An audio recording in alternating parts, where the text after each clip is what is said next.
नमस्कार, मैं आपके साथ ज्योतिका। आइए रुक करते हैं फटाफट खबरों की ओर। सहकारी बैंक में भर्ती पर शिंदे सरकार को कड़ी फटकार लगी है। बॉम्बे हाई कोर्ट की नागपुर पीठ ने महाराष्ट्र के मुख्यमंत्री एकनाथ शिंदे के एक सहकारी बैंक की भर्ती प्रक्रिया पर रोक लगाने के फैसले को रद्द कर दिया है। कोर्ट ने कहा कि मुख्यमंत्री के पास संबंधित मंत्री द्वारा की गई समीक्षा या संशोधन करने की कोई शक्ति नहीं है। भाजपा अध्यक्ष जेपी नड्डा ने बयान जारी कर कांग्रेस पार्टी और राहुल गांधी पर जमकर निशाना साधा है। उन्होंने कहा कि यह दुर्भाग्यपूर्ण है कि कांग्रेस पार्टी देश विरोधी गतिविधियों में संलिप्त है। देश द्वारा कई बार नकारे जाने के बाद राहुल गांधी अब देश विरोधी टूलकिट का स्थायी हिस्सा बन गए हैं। जब देश दुनिया की 5वीं सबसे बड़ी अर्थव्यवस्था बन गया है और G20 की बैठकें भारत में ही हो रही है, तो राहुल गांधी विदेशी धरती पर देश और संसद का अपमान कर रहे हैं। वाराणसी में शुक्रवार की सुबह बारिश होने से मौसम का मिजाज बदल गया। 2 दिन से तेज धूप से उमस के बाद गुरुवार को मौसम अचानक बदल गया। सुबह तो मौसम साफ रहा, इसके बाद बादल छाया रहा। इधर दिन भर बादलों की आवाजाही जारी रही। दोपहर में थोड़ी देर के लिए धूप हुई और हवा की रफ्तार थम गई। इस वजह से उमस लगने लगी, फिर बादल छाने लगे। उत्तराखंड के रुद्रपुर में नेशनल हाईवे 87 किनारे स्थित लोहिया मार्केट से अतिक्रमण हटाने को लेकर बवाल हो गया। गुरुवार रात प्रशासन की टीम अतिक्रमण हटाने पहुंची तो आंदोलित व्यापारियों में खलबली मच गई। देर रात डीडी चौक पर भारी संख्या में व्यापारी एकत्र हुए। प्रशासन ने दुकानें तोड़ने की मुनादी कराई तो कई व्यापारी बिलक उठे। देखते देखते दुकानें खाली होने लगी, जिसके बाद वहां धारा 144 लागू कर दी गई। महाराष्ट्र सरकार ने शुक्रवार को सूबे की महिलाओं को बड़ा तोहफा दिया है। अब महाराष्ट्र राज्य सड़क परिवहन निगम यानी MSRTC की बसों में यात्रा करने वाली महिलाओं को निकट में 50% की छूट मिलेगी। आज से ही सरकार ने यह सुविधा लागू कर दी है। इस सुविधा के तहत महाराष्ट्र की महिलाएं बस से राज्य में जहां भी यात्रा करेंगी, वहां उनको उस तय यात्रा के किराए में 50% की राहत मिलेगी।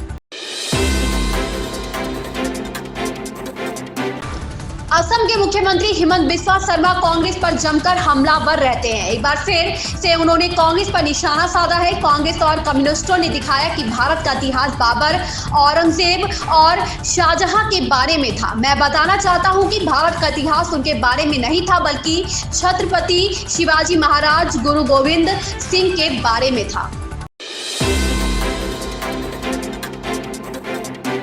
केंद्रीय मंत्री स्मृति ईरानी ने शुक्रवार को हिंदुत्व पर बात की और कहा 1970 के दशक में विकास की हिंदू दर नामक एक अद्वितीय आर्थिक कलंक लगाया गया था, जिसने सुझाव दिया कि हिंदू जीवन शैली स्थिर, संतुष्ट और सुधार से बहुत दूर थी।